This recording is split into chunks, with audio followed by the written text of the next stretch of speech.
In the reign of my son and my own, never did I imagine we would face so great an upheaval. The court has split into two factions, those who would fight and those who would seek peace, each with reasons of their own. But my will is set. We fight to the end. And now we must face the consequences of that choice. The war in the north is not going well. How so exactly? The enemy keeps breaking through our lines. In both strength and strategy, we are at a disadvantage. Your Majesty, I have more bad news. After passing through Kali Pass, the Yuan army advanced to Dong Ban Pass. There, the Yuan again claimed victory, killing Tran Sam, a general of Dai Viet. Only 5 days later, the main force of Togon marched down from Lok Chau, joining their allies' column as they swept through Vinh Chau, Thiet Loc, and Chilang passes.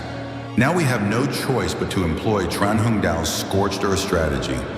Yet the withdrawal must be shielded by detachments that will hold back the enemy and erase every trace of our retreat. For them, the odds of survival are slim at best. There is one man most suited to this fatal mission. Tran Binh Trong, son of the famed General Lapu Tran and the former Queen Li Xiu Huang of an earlier era.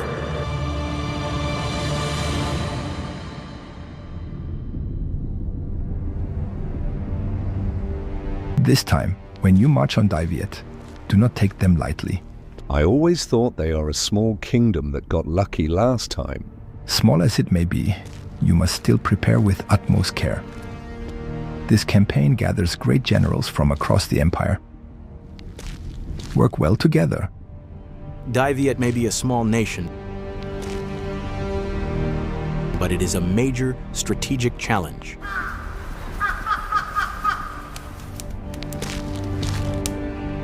Land and river. The naval admiral is a legendary commander I have long admired. You flatter me, my lord. I did not expect we would assemble in such full strength for this campaign. We must study the enemy's terrain in detail. They are masters of evasion, avoiding any direct battle with us. Capturing their king and destroying their main army will be the key to victory in this campaign. With 3 thrusts, my forces striking from above, yours driving up from below, they will have no escape. From Thang Long, they will flee south. Correct. But there is one critical issue that will decide the success or failure of this campaign. Supplies. Yes. Supplies are the very lifeblood of my army. They will go for it. I know it. Victory or defeat hinges on cutting the enemy's supply lines. With you generals supporting this strategy, our triumph is assured. Even so, there are far too many variables. If the enemy can firmly protect their supply lines, we will have little chance of victory in a direct confrontation. They know what we intend to do, and this will become a war of attrition. The enemy seeks a swift, decisive victory. We, on the other hand, must prolong the fight to wear them down. The key is how to move the campaign's central command continuously and quietly, leaving no trace for them to follow, while we strike at their rear. And then, I was summoned by the king. His Majesty granted me permission to carry out the Scorched Earth strategy. Step 1 of the plan begins.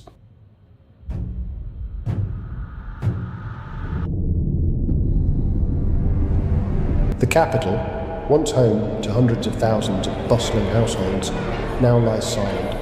Millions of soldiers and civilians have already withdrawn to the south. Only 600 warriors remain, bound to a single grim purpose: to hold back the Mongol army for as long as humanly possible. They march straight into the jaws of death, commanded by Tran Binh Trong, a prince whose mother was the last queen of the former dynasty. It began a glorious 7 days of defiance.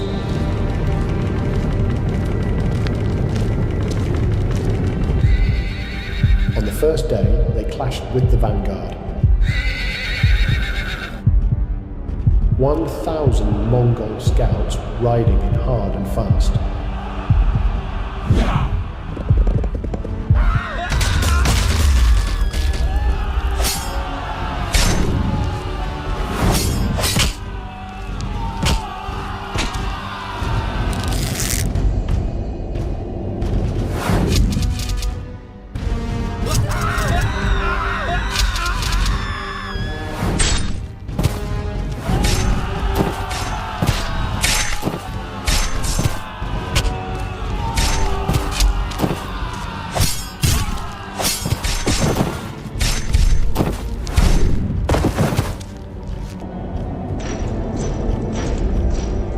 The Tran Duke elite guard was the most formidable force in all of Dai Viet, swiftly crushing the Mongols' first assault. The invaders had no choice but to withdraw.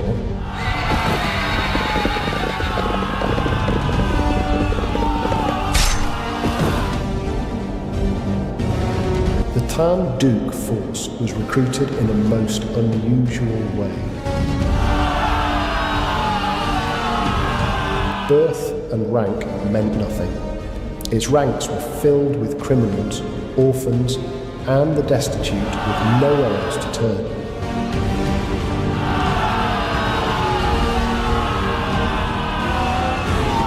They owed loyalty to no lord but the central court, and to the cause of the nation itself.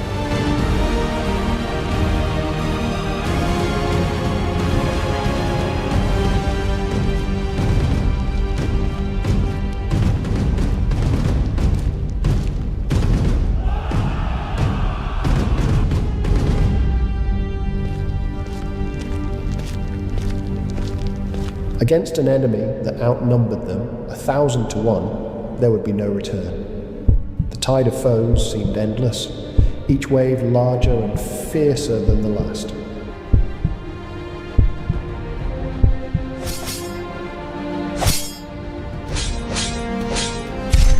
The Mongols had brought the mightiest warriors of their empire. One by one, the soldiers of the Tran Duke fell.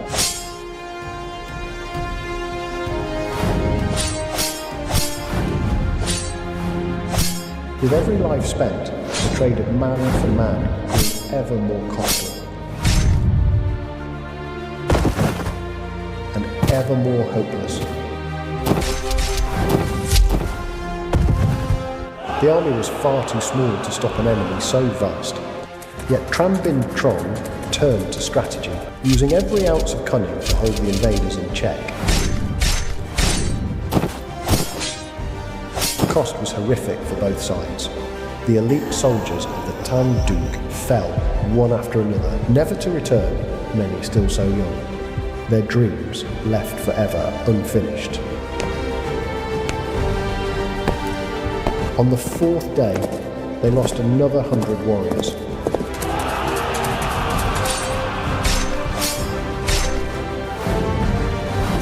By the fifth, only a single squad remained.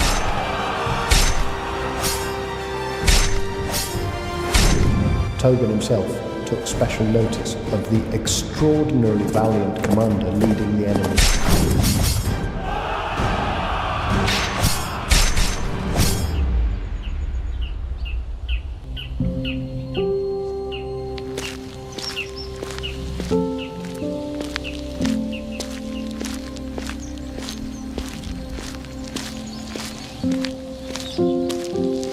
Good brother, I have waited for you a long time, and I respect heroes like you.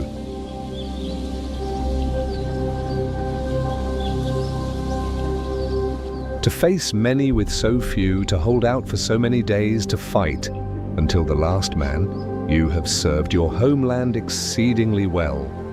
A talent like yours should not be wasted in death. The Yuan Empire honors the brave and the skilled. We nurture such men. You and I could stand as brothers in arms, conquering great lands across the known world. I will never choose the easy path. I have long been ready to die. Instead of dying here today, come with me. and together we will carve legendary victories that will echo through the ages. Many have surely surrendered to you.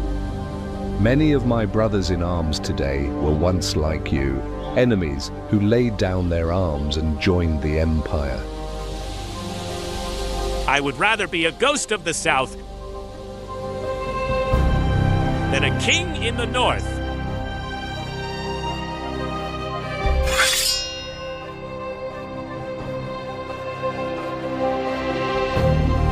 Farewell.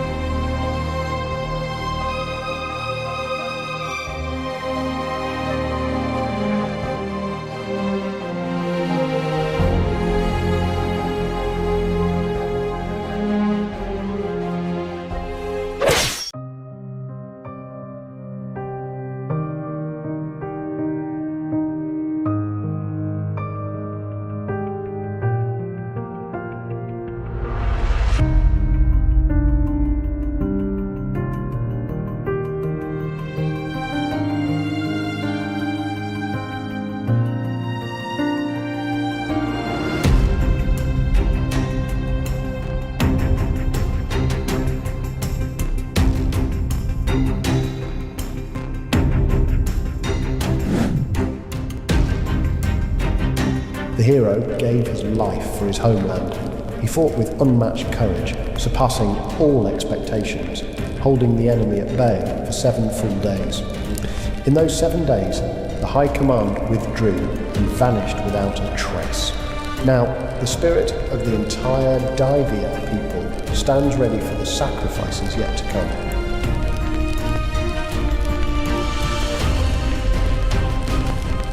And Tran Binh Trong is the first to fall, the one who lit the great flame that will burn on.